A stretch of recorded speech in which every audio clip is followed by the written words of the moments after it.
Chapter 28. The abbey doors were flung open wide. Redwallers charged forth, armed with anything that would stop vermin, window poles, ladles, kitchen knives, garden shears and digging forks. The white foxes scattered. These abbey dwellers looked anything but peaceable. Mice, small squirrels and hedgehogs were all bellowing and shouting, "Redwall!" Every beast joined in. Abbot Humble and a crowd of Dibbons raced up the bell tower stairs and threw themselves onto the bell ropes of the twin bells. Boom, clang, boom, boom, clang, clang, bong, ka-bong. What they lacked in expertise, they made up for in enthusiasm. Deep, brazen bell tones tolled out their message over woodland, abbey and plain. Armel and Brookie dashed to the big western wall gates. Throwing them wide open, the otter maid stood out on the path, waving a flower-embroidered bedspread which was attached to her long window pole. Sister Armel guarded the gates for her. The long patrol was split to the north and south of the flatlands, pursuing the retreating vermin, arcing back toward the woodlands after them. Captain Fortendam was at the north end, close to the path, when he heard the bells and saw Brookie waving her flag outside the main gates. Sergeant Onwill, heading the south contingent, also heeded the alarm. Calling off the chase, both hares directed their forces to the main gate. A brief word with Armel and Brookie was all the two officers needed before issuing the go-ahead. Soon the long patrol flooded into the abbey grounds. Fortendam and Onwill intercepted Sister Screeve and Formal Bruffy coming up from the pond. The hare captain wielded his sabre in a businesslike manner. "Ma'am, sir, how many vermin are on the grounds?" The mole leader wrinkled his snout. "There be's none now, sir. His sister and I just slayed the last one. Gert big fosker he were." Sister Screeve prodded the air with a garden rake. "Aye, but he couldn't swim. Nasty beasts, foxes. We'll have to haul his carcass out of the pond later." The sergeant saluted the little mouse recorder. "Go easy with that rake, ma'am. We're on your side." The sister shouldered it like a pike. "Oh, look, there's young Bill up. He doesn't appear too happy. I'll go and see what ails him. Bruffy, you can tell the father and those Dibbons to stop tolling the bells now. I can't hear myself thinking with that done." Fortendam ducked, avoiding a swing of the rake as Sister Screeve turned to indicate the east wall. "Hither the young gent says the foxes came in by the wicket gate in that wall. Fat lot he knows. They climbed over the wall using a double grapnel attached to a rope ladder. One will set off for the east wall. We'd best go and investigate, sir." Hither yon Jem and Wandering Walt were securing the small wicker gate as the hares marched up. Jem pointed to the crumpled form of a white fox in the bushes nearby. "There was two of them. One escaped, but me and old Walt put paid to this one. Those two foxes wasn't chasing about like the other vermin. They was just standing there minding the open gate like sentries. Be told that, eh?" The captain and the sergeant stared at each other as the realisation of the vermin plan became clear to them. Fortendam twitched his long ears. "Good grief, the crafty scum! So that's why they turned and ran from us, what?"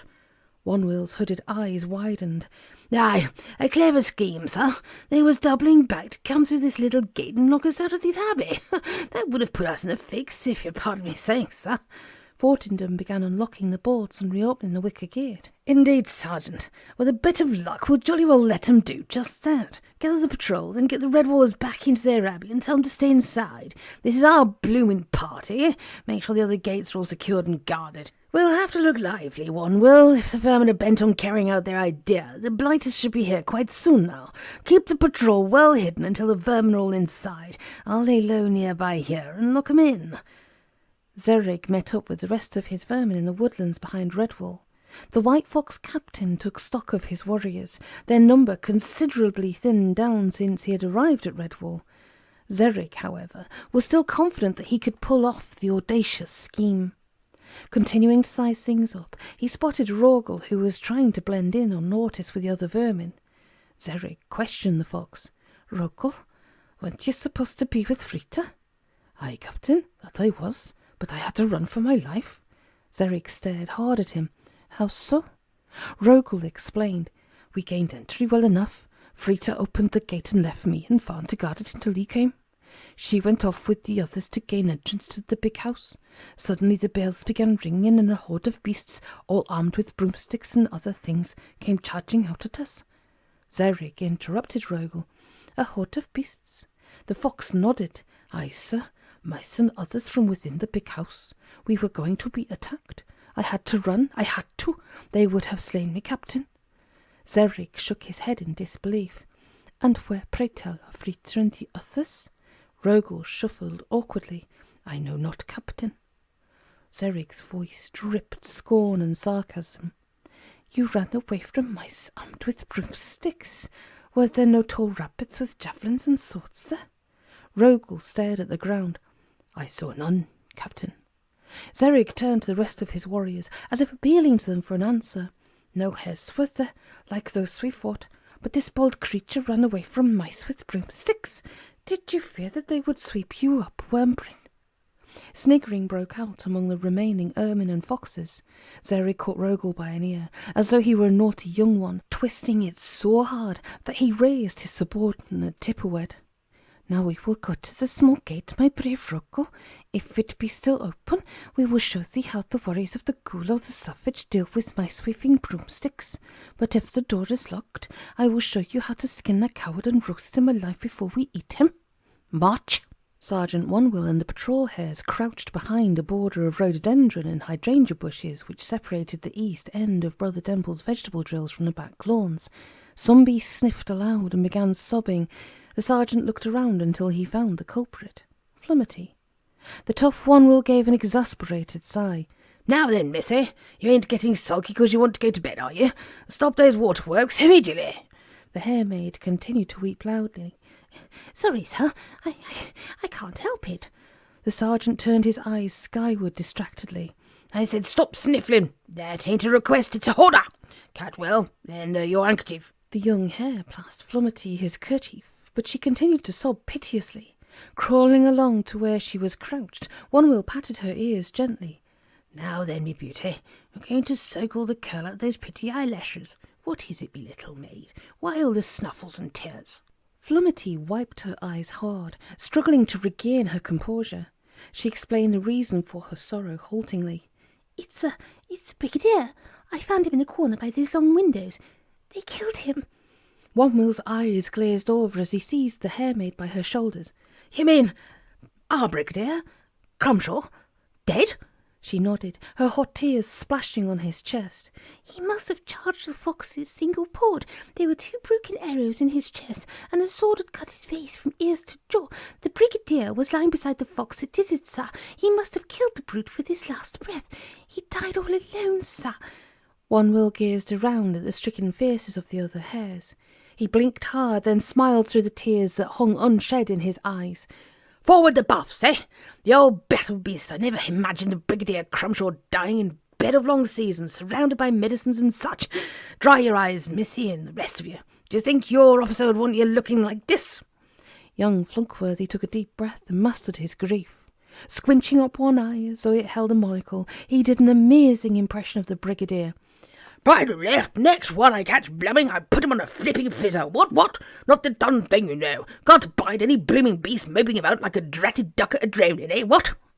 That did the trick. Although there was still a bit of sniffling and paws being rubbed across eyes, the young hares were much better. Onewill winked at Flunkworthy. That's a ticket, young Flunk. We'll mourn the Brigadier later, but for now, let's see if we can't face up to the scummy villains who started all this. Kirsty ground her teeth audibly. Blood and vinegar and guts and gore. That's what those murderers are in for when I meet up with them. Onewill forestalled further threats by reverting to his old parade ground sergeant manner. Silence in ranks, young sirs, and arms. Keep your heads down, weapons ready, and wait at my command. Captain Zerig gave a grunt of triumph when he saw the small east wall gate still lying ajar. Releasing Rogel's ear, he strode cautiously into the abbey grounds and stared all around. Motioning the vermin in, he remarked to an ermine alongside him, Mice with broomsticks, there isn't a mouse in sight anywhere. 'Tis so peaceful and quiet you could lay down and take a nap. Hark, Rogel, where are the hordes of mice with broomsticks? As the last vermin came in through the doorway, Darren Fortendam kicked him in the back, laying him out flat. He slammed the door, shut the bolt, and drew his long sabre in one fluid movement. Apologies for the mice. I sent them indoors. Here's more to your liking, sir. Zerig saw his fate written plain in the perilous eyes of the sabre-fighting captain. Both he and the vermin who served under him turned to run and seek some means of escape, but none existed. Their way was barred by the swords and javelins of the long patrol. Inside the abbey, Formal Bruffy, Sister Armel, Brookie and Burlop Sellahog, whom they'd found wandering in the grounds, had their paws full. At the first shouts of battle, Turgan had tried to get out into the thick of the fray, clashing his beak and flexing his talons. The maddened goshawk screeched, "Gah, gah, stand aside! This bird will kill vermin!" To curtail Turgan's wild desires, Brookie the Ottermare dropped a huge woven wall hanging over him. The whole thing began leaping about as though it were alive. Brookie shouted she tried to hold the covered hawk still. "Somebody stop me before I'm dragged outside!" Sister Armel, Formal, and Burlop added their weight by sitting on the wall hanging, holding on to the big bump at its centre which jolted up and down. Though Turgan tried to break free, the 4 red wallers managed to restrain him. The roars and bellows from out near the east wall, mingled with the blood-curdling battle cries of the hares, grew to the crescendo. Friar Gleeson clapped both paws over his ears. "Oh, the dreadful din! What's happening out there?" Sister Screeve began climbing onto a table to look out of the windows. Her voice had a hysterical ring to it. "It's slaughter! That's what it is! Slaughter!" Surprisingly, it was Abbot Humble who pulled her down. He shook the recorder mouse, shouting at her, "You were out there a short while back, sister, killing the vermin with other red wallers. Of course it's slaughter. Good beasts slaughtering evil ones." Wandering Waltz had Screeve down, calming her. "There now, don't be a fret yourself on young vermin villains. I'm only getting what beasts do, Brother Demple viewed the situation logically. "Sister Screeve, would you soon have the vermin in here slaughtering us? I for one would not." The 2 Dibbons, Mudge and Perkle, had been dashing hither and thither, their voices shrill with excitement. "Blood and vinegar! Yoo-hoo-yee!" Ulba the Mulmum collared both the babes. "Come here, little scallywaggers. Sit still now, or I'll chase you both up to your beds." A sudden silence fell outside. In the eerie quiet which followed, Brookie began laughing. "It's like hitting yourself over the head with a saucepan, 'cause it's nice when it stops." Her merriment was halted by somebody's banging on the abbey door. Abbot Humble called out, "Who is it?" One will could be heard outside. "'Tis us, father. You can help, perhaps, sir."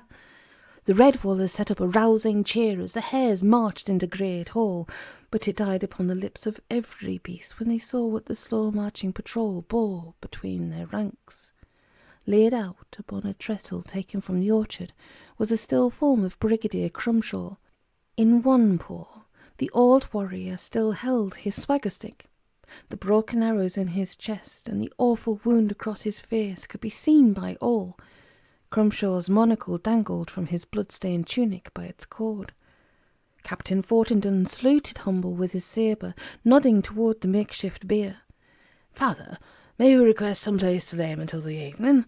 The burial will take place at sundown in the abbey grounds, with your permission, sir." Humble, who had become firm friends with the feisty old officer, led Fortenden and the bearers over to the great tapestry. Then he addressed the group. "I think the best way we can honour your brigadier is to lay him there, beneath the likeness of our warrior Martin." One will smiled up at the brave mouse's picture. A warrior watched over by a warrior. "Father Abbot, I think the brigadier would have liked that. Thank you kindly."